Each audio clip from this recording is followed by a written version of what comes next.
You didn't believe anything that I said. When they came, you were not prepared. Then it all fell right on your head. And now you're lying in your bed. You've got yourself in a rabbit hole. You're trapped 'cause you did not let go.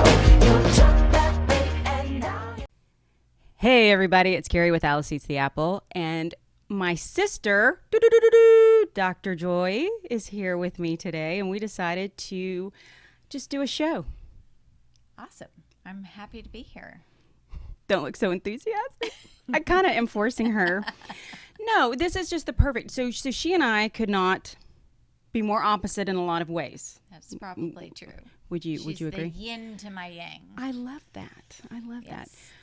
But yet here we are in the same room, in the same place, and it's like the two paths that lead home. And so that's what this show is about, and how my whole idea with Alice Eats the Apple and our idea with Tiffany with Joy Ride Show was, how do you bring spirituality, all this woo, into an everyday life?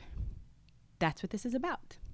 So, without further ado, here we go. So, Miss Joy, let me ask you some questions. You are a physician, am I correct? I am. So you actually have a DR before your name? Yes. Mm-hmm. And were you woo at all? Not really. Yeah, you kind of left that up to me. So, in full disclosure, my mother and Joy's father were married in 1989. Though Joy used to wear my clothes when I was 2. My clothes would get handed down to Joy, so we go way back. So, well, sort of, but we've grown up together. And I've always called her my sister because it was like sister from another mister, or would it be sister from another mother? Doesn't matter. So it's wonderful how families. One time, I think it was with Georgia, I was talking with her. Maybe it was Emma.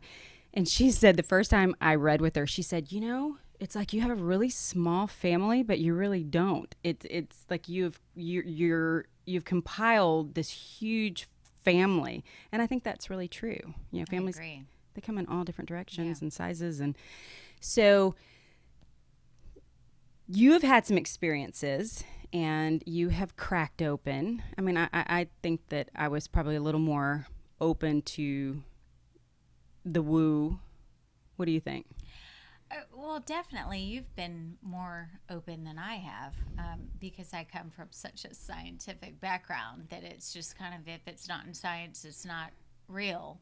Yeah. And I have been becoming a little bit more open to it as I have aged. And I think a lot of it is experience with myself personally and with my patients. A lot of it is just researching. Patients will come in and ask me, hey, I heard about this, and what do you know about that? And I'm like, I don't know. I mean, if I didn't learn it in medical school, I don't have no exist. idea. I have no frame of reference, and so I have to kind of go and, research it. And I hate to be Googling and researching and doing that type of thing on my side, my side gig. But that's what I do. When people come in and mention something that's working for them, I think, well, let me go look into it. Maybe it's something legit, and it may not have scientific background to base it on. But hey, if it's working, I'm not going to argue with anything that's working. I tend to lean towards science first, of course, but But I love that, though. I mean, you are open, and I think that is actually, being so in a box and everything else is wrong. I think that it just, the magic is there. And I think that if you open up, really interesting things can happen, right? Yes, definitely. See? And I think with science, a lot of the stuff that we know about from medical school is probably 10 or 15 years old. And the science and the data and the stuff that's coming out that we didn't learn in school, that I'm learning about in my side gig, on my own, that's stuff that we did not learn, and it really is impactful, and it's really nice to know that you can learn something that's going to help somebody, later on. It probably takes, I think, something like 10 to 15 years for things that are in the normal science community to come out into the real world, and for the doctors that are coming up to learn that. Okay, give me an example. Well, I would say personally, I have learned about more of like the food intolerance panels that are coming out now. And that's not in my area of expertise, mind you, but it has affected me personally. And those are things that I had not ever heard of in medical school. And they are more, newer technologies that are getting released. And there's a lot of scientific data that backs it up. So it's not really woohoo or woo-woo or whatever you would call it. But if you would have told me about it, I'm going to say 6 years ago, because I heard about it 5 years ago, I would have said, that's crazy. And, that doesn't sound scientific at all. And it really was scientifically based. And Okay, a lot of people are doing these testings now. So the idea is there are certain foods that you eat that your body reacts to via inflammation, Right. just negative impact. Right. So you eat the foods and your body is inflamed, and it shows its inflammation in a variety of ways. And it could be anything from simple, acne, or, headaches, or joint pain, migraines, anxiety, depression, irritable bowel, inflammatory bowel, any kind of inflammatory A lot of disorder. fighting. So it's very easy to blame it on just about everything. In my personal story, it was joint. And I had done all the normal joint pain workup, through the medicine world. And the only thing they could tell me was you're elevated for C-reactive protein, which just says you're inflamed. And I kind of was like, okay, I already knew that because my joints hurt. She's a surgeon, so I mean that's really a big deal, right? I already knew that. Yeah, but if you end up with arthritis, I didn't have rheumatoid arthritis. I didn't have lupus. I didn't have Sjogren's. I didn't have any of the typical arthritic conditions that you would hear about that were on the map. And so I would have been labeled as, the, inflammatory joint disorder that we don't really know what it is. And in my particular case, that was what my mother had been labeled as. And she had been placed on immunomodulators that over time, she was on them for years and years and years. So I'm not saying that, it absolutely was this, it's it may a have just warning, been age related, right? But on her warning label for the drugs that she was on was lymphoma, and she did get lymphoma. So how does that work though? Because obviously it didn't give her lymphoma, but it suppressed her immune system. It suppresses your immune system, and when you're on them for a prolonged period of time, and you age into an age in which you're not as immunocompetent as you would be when you're younger, then eventually it can happen. And so my way of looking at it was, I'm 40 and I really don't want to be on a medication that could potentially give me something that I may or may not be genetically predisposed to be. So I kind of went a little off route, which is unusual for most doctors. Most of us are very, tell me what medicine to take and I'll do it. And I didn't completely rule it out, but I thought, let me try something off-label first and just see. And ironically, I ended up at my allergist office. I was due for my yearly allergy stuff. And I asked him, I've done some research, and elevated CRP levels might be due to some kind of food intolerance. Do you happen to have a panel that you draw? And he did. It was, I was kind of surprised. And he said, well, the problem is insurances don't really think it's real yet, and they aren't covering it, so you're going to have to pay out of pocket. Cha-ching! And when you find out wheat is on your list, you're going to have to stop eating wheat. So you really don't want to run the panel for the entire well, family? Ironically, at that point, I had already been off weed for about a month out of, I guess I was just paranoid. I was like, let me try. I had read a book that said don't do wheat, dairy, soy, peanuts, eggs, sugars, So I was like, all right, fine. I'm going to go Whole Foods and try to get off these things. And I said, well, I've already been off weed for a whole month and I've spent $300 on stupid stuff. So Why not? why not? This is for my health and it may potentially get me better without medication. So let's try were it. you starting to feel I had joint pain? Horrific joint pain in my elbows. And it was getting really difficult to do my job on a daily basis. So do you hold your elbows? Well, when I would lift things, it would be very painful. The closest analogy I have for what it felt like was maybe tennis elbow.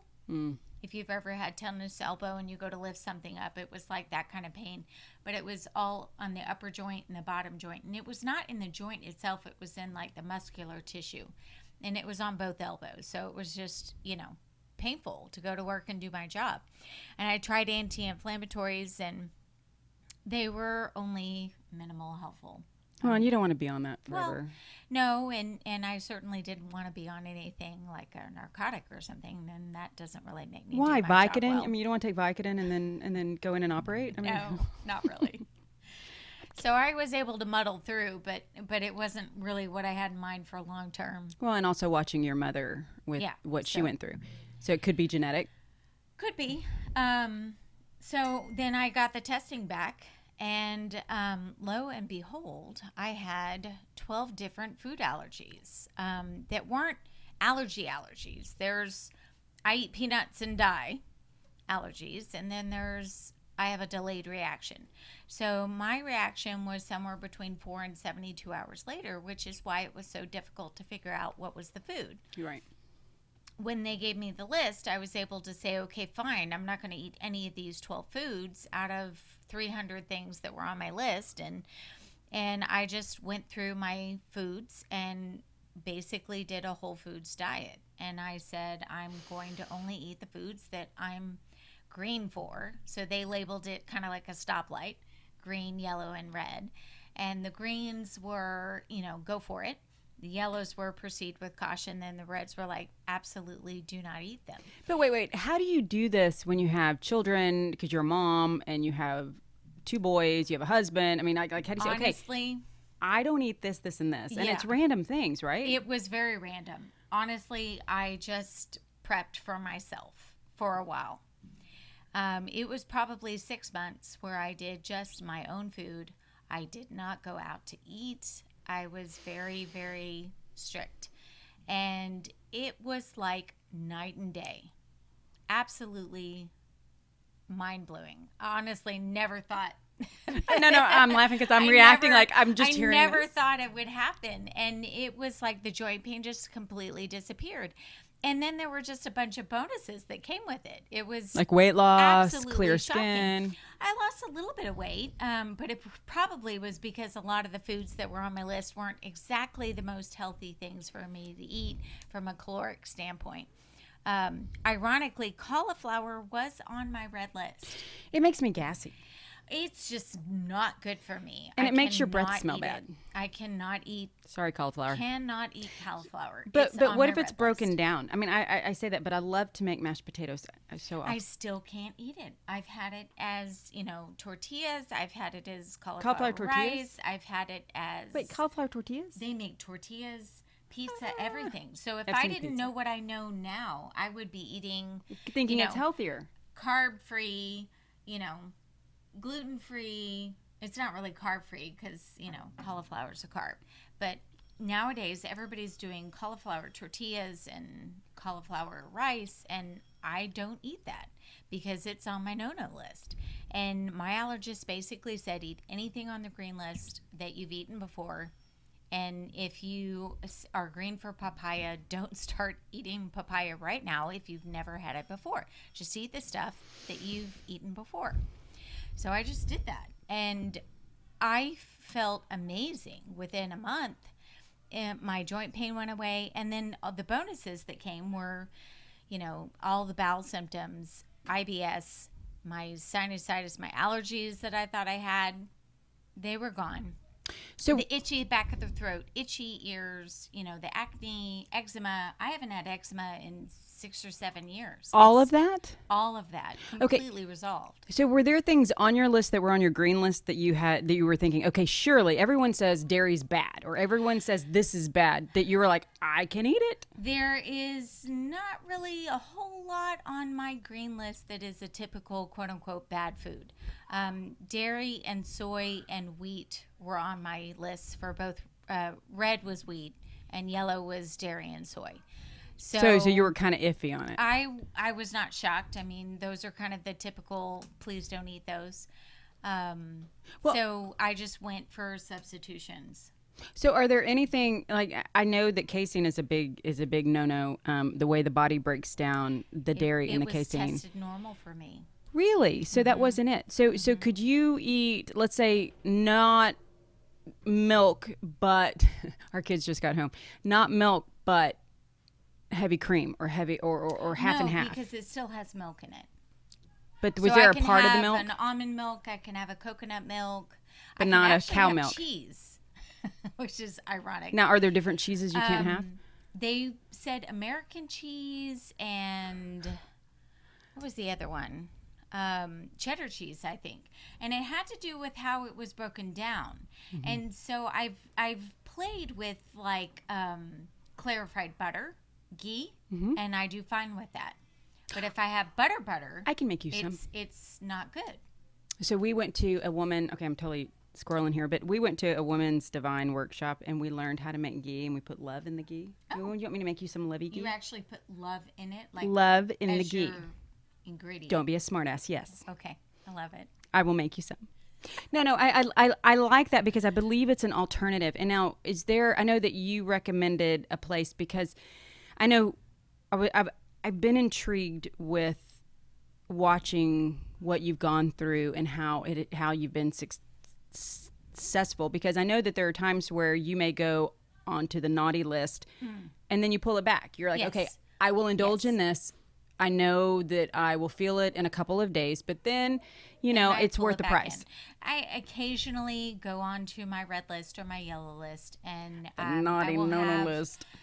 What I would call GI symptoms or a little bit of acne, but I've not. Do you get a little gassy? No, I'm kidding. A little gassy, yes, but I won't go so far as to have arthritis. Like I haven't had arthritis pain in over 5 years, which is just. And you're only getting older, man. I am getting older. I'm not getting younger. I'm trying to fight it. She's actually younger than I am, but hey. But, I think the biggest thing for me is just, the fact that I have been able to stick with something for this long. What's doable. And to, realize that there are consequences to certain things that I'm eating. It's not just, something is bad for me. I mean, right. Most people wouldn't think cauliflower is bad. Right. They wouldn't label it as a bad food, and I don't label it as a bad food for everybody else. I just tell people, for me personally, your body has issues breaking it down. Makes me inflamed for whatever reason, because I don't even eat it. I mean, I hadn't really ever ate it before, and so Beano came about for a reason. Beans aren't bad, yet people can't break it down. Therefore, we have Beano. I don't. They're not a problem for me. I didn't test abnormal, and when I eat them, I'm fine. Any bean? So, yeah.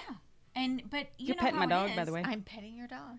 I think everybody has different different constitutions and too. Different constitutions. I've had patients that have gone on to do this testing, and they've had random, horrible abdominal pains, and they've gone on to do the testing, and I've referred them to my personal, allergist, just because, that's who I went to. You're local, yeah.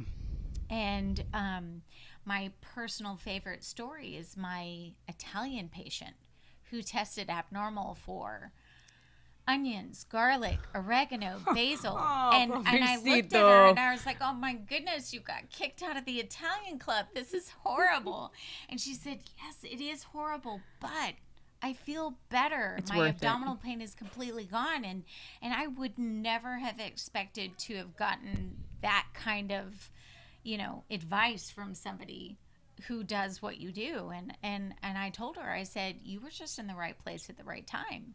I'm not somebody who normally would tell people to do that, except for that I went through it personally. Well, and you experienced it and you saw the benefits. And it's not that far off. I mean, you can incorporate the science background, the cause and effect. So I know that you had told me about it and I really wanted to do it and I couldn't find somebody and then it hangs somebody. But now there's a home kit. There is a home And she's kit. not selling it, by the way. I am not selling it. I have done it personally, but I don't get any reimbursement, although I wouldn't mind it. You need to be the spokesperson. So so I am getting ready. I know that I have a child that has acne and I know that I have different issues. Do I really? I mean, it's like as we get older, our body breaks things down a little differently. Our Jack, bodies stop. change. And- Our bodies change. So and who do we go to? The testing that I did was with a company called Everly Well. EVERLY? And it's on everlywell.com, EVERLY.com. And it's a home kit. I How much learned is it? It How is much a does home it cost? kit. There were 2 different kits that I ordered. One was just your standard kit, and then there was an expansion kit. The irony, and this is just me saying it from my perspective, is that the bulk of the foods that I ate were actually in the expansion kit. So they wouldn't have found I felt it. personally the need to go to eating both the regular kit and the expansion kit, for what I eat on a regular basis. And I think that's typical, though. I mean, of course, they're going to put foods that you eat on both sides. I mean, So how much does it cost? It was under $300 with the 10% off code that I got. And I got it through a gal that I watch on social media. I have no idea if this code still works or not, but it was autumn, like the season. Capital A? I don't know. It was just AUTUMN, and it was 10% off. So I think I got both of them for like $250. Oh, you got And both of the kits? Yes, both of the kits. Now, for did you take both $250. the kits? I took both of the kits. Now, why wouldn't the more expansive kit cover both? It was a regular kit plus an expansion kit. So did if you give- only wanted to know the things that were in the first, 120, I have no idea. I think it was 125 or 150. And then the second kit was like an additional 150 things. So for 300 different food items for $300 under, I thought it was very reasonable. Because Well, I and you did spent it at home. $300 on the first kit that I did, and it only had 150 things. Well, and don't you just like kind of prick your finger You and poke your finger at home, and you just squish your finger on top of the little circles, and you send it off, and 2 weeks later it comes back to your house, and voila, you have the answer. So we just did the blood typing thing, and I typed everybody, and there's that little. It's like you twist it, and it's it tints yeah. it. I broke it. Like I did it like 5 times, and then I broke it when I was trying to blood type Sarah. Really interesting. Yeah, it was stupid. Well, my personal words of wisdom on this one is take a warm bath before you poke yourself. Why? Because if you have warm bath, your hands are very dilated, vasodilated, and when you poke yourself, you're just bloodletting like Oh, you're nobody's just business. like dripping And everywhere. you just dripped all over I dripped over the a good 10 idea. cards with one little stick, and it was a piece of cake. I am not the best stick on the planet, and I tend to run a little cold on the digits. So What for kind of me, stick was it? It was this little kind of plastic plunger, and you just kind of stick it against your And it your stopped finger and- where. Yeah, that's the one I Yeah. broke. So You broke it? I did. That's but so impressive. then I put my finger in a no words. I'm not surprised. I'm just No trying judgment, to be- man. trying So to I be put my quiet. finger and by this point it was like Topo Chico because they said to put it in. They put it in Topo Chico, but then and I was like, I know I'm type O. Why did it come back AB? This is really weird. I changed. You didn't see that show, so you're not watching anymore. I didn't watch that one. So no. So then I came back and as I'm watching it, as I'm editing the show, I'm like, okay, so Did I somebody did else Carrie's, I touch did you? Sarah's. Oh, you well, had touched and then I kept everybody else's throwing. genetics? Well, I kept throwing the plastic things in the water, and then I stuck my finger in, not thinking. But the plastic things were like, You know it doesn't matter. oh no, it changed it. I'm O. Yeah, Yeah, yeah. it was really funny. No, Yeah. they have a whole thing for OB-GYN now that's like a do your baby's genetics at home thing. And there's this So no whole- amniotic. Oh no, it's like an at-home kit. I forgot what it's called. Oh, it'll come to me in a minute. But it's very like you have to clean your hands and make sure the man's DNA is not under your fingernails. I mean, it's like a big deal because it's getting the fetus's DNA from you. And if you have your man's like chromosomes on you and you put your blood on the thing, then they're going to just detect male DNA. They don't care who it's from, whether it's your husband or your fetus. So what are they testing for? Well, they're just testing for the Y chromosome. To see if it's If it's a boy or a girl. Oh my God. They It's can a do new that. Test. Welcome to the what year are we in? 2019. 19, yeah. Yeah. It's crazy. It's at home kits for, boy or girl starting at 10 weeks. It's crazy. Oh my God. I found out Charlie was a boy at 12 weeks. Yeah, But that was from an ultrasound. Okay, so we're going to cut this here. And I love that you do that. And I'm getting ready to order everybody in my family. Oh my God, that's expensive. It anyway, is, but in the long term, if they're symptomatic, sick. I think it's very reasonable. And when you get your testing back, it'll tell you if you're highly reactive or moderately or low or not reactive at all. And then you can adjust your meal plans accordingly. It can be a little bit of a challenge as the parent. Good luck with that.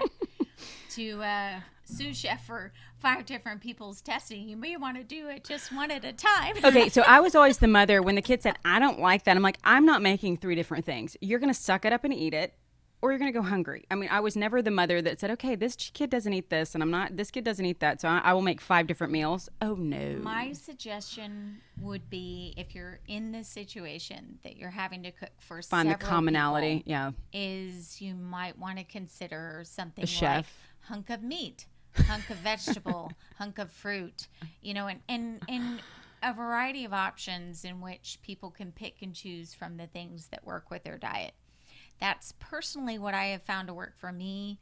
When I go to a social setting where it's like a buffet or something and it's just, one thing at a time, it's so much easier for me to manage that than it is if it's a planned meal where it's, wheat You or have the dairy option. or soy has been added in. Because you can eat a green bean, or you can eat a brisket, or, It's been years now. So when I go out to eat, I tend to just kind of accept what's there and happily accept what is there.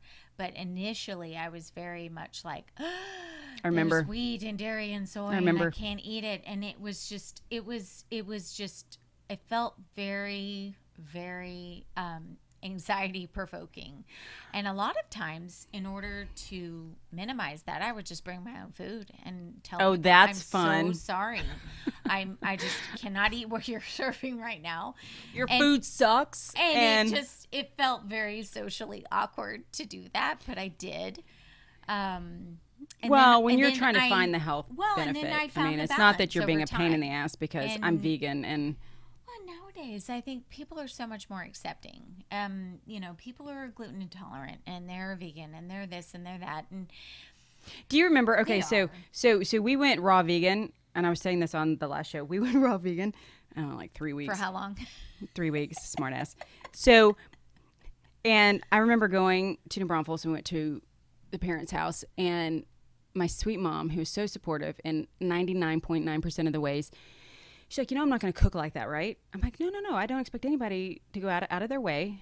And so that day she served 20 pounds of wings and hot dogs. And your kids probably went totally crazy over it. The next day she woke up and she's like, oh my God, I don't feel well. I'm like, yeah. I mean, but it was this psychological backlash. And I think I was just talking about that. It's like people do get funny about food. They do. And if you're that motivated to not have it in your diet, you just have to bring your own. You have to take control. And you have to just and you do it with grace. You have to do it with grace. Absolutely. I mean, there were many, many meals that I ate my own thing. And I profusely apologized because it was both my mother, my stepmother, my dad, anybody that I went to, I either ate ahead of time or I ate my own separate thing. And it was a long 6 months to a year before I finally got to where I could branch out and try things that I hadn't tried. And now I'm much more flexible in my meals, and I have 0 joint pain, which is just mind-boggling. Years later. I think that's incredible. Gosh, I'm almost 48, and I have no joint pain. And to be able to say that is just amazing, because I know my mother was at this age with intense joint pain, and I kind of wonder, like, had she known, what would it have been like had she had the data that we have now? You know, I don't know. Well, I thank you for that, and thank you for sharing that. So Everly Well is one of I'm sure many, and if you don't want to have to contact a nutritionist and keep going, and that is a way to do it. And so we're going to talk to Joy next about something really great. So stay tuned for the next show. Thank you for coming on. Thank you for having me. Bye. Bye.